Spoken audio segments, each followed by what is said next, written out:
Good evening and welcome to Perspectives. I'm Sebastian Gomes. An important announcement today out of Rome. Pope Francis will be meeting with Jordan's King Abdullah on Thursday.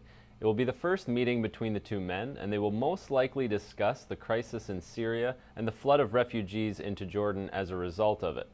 The last meeting King Abdullah had with a Roman pontiff was in 2009 when Pope Emeritus Benedict XVI visited Amman during his apostolic journey to the Holy Land.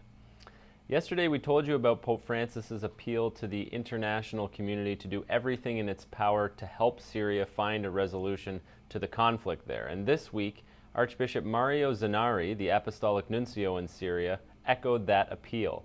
Speaking to Vatican Radio, Zannari said the international community has the responsibility to ensure that the crimes that have taken place must never happen again. When the sounds of war made themselves felt here in Damascus, he said, I had the impression that Syria was starting its descent into hell. Today, after the latest facts, we are wondering whether we have reached the bottom of this abyss. Last week, we invited you to contribute to the relief efforts in Syria and Egypt through the Catholic Near East Welfare Association, and we gave you the contact information for the headquarters in New York. For Canadians who wish to donate, you can visit cnewa.ca and click on the appropriate link. You can also reach the Ottawa office at 613-738-9666. We apologize for the confusion there. In Washington this week, civil rights leaders and activists and elected officials have been gathering to commemorate the 50th anniversary of the March on Washington and the iconic I Have a Dream speech by Dr. Martin Luther King Jr.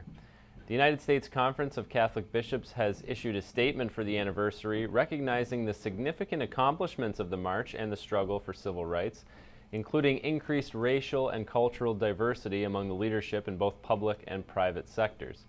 However, much more needs to be done according to the bishops, who affirm that the cause of justice and social concerns are an essential part of evangelization. The statement went on to say that we must never allow other issues to eclipse our belief in the fundamental human dignity of each and every person, and our responsibility to build up and transform society in the manner in which the gospel message of Jesus Christ clearly makes evident to us. Since March, Vatican protocol has changed dramatically to accommodate Pope Francis, who, among other things, has decided to keep his cell phone.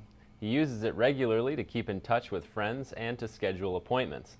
And that's exactly what he did with Father Giovanni Lamanna, the priest who runs the Jesuit Center for Refugees in Rome. On April 6th, only a few weeks after his election, Pope Francis called Father Giovanni and told him he would come and visit as soon as possible. Well, it turns out September 10th is the best day, so the Pope called Father Giovanni back and they began planning the visit.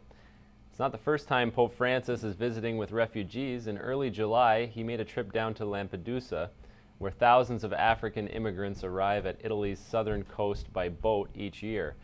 There, he criticized the wealthier parts of the world for fostering a globalization of indifference in the face of widespread human suffering. And finally tonight, a reminder to join us for a repeat broadcast of our coverage of the 131st Supreme Convention of the Knights of Columbus on Tuesday, September 3rd, starting at 9 a.m. Eastern Time. You can visit our website for more details and see some of the in-depth interviews we did in San Antonio with church leaders. That's it for Perspectives tonight. Thanks so much for joining us.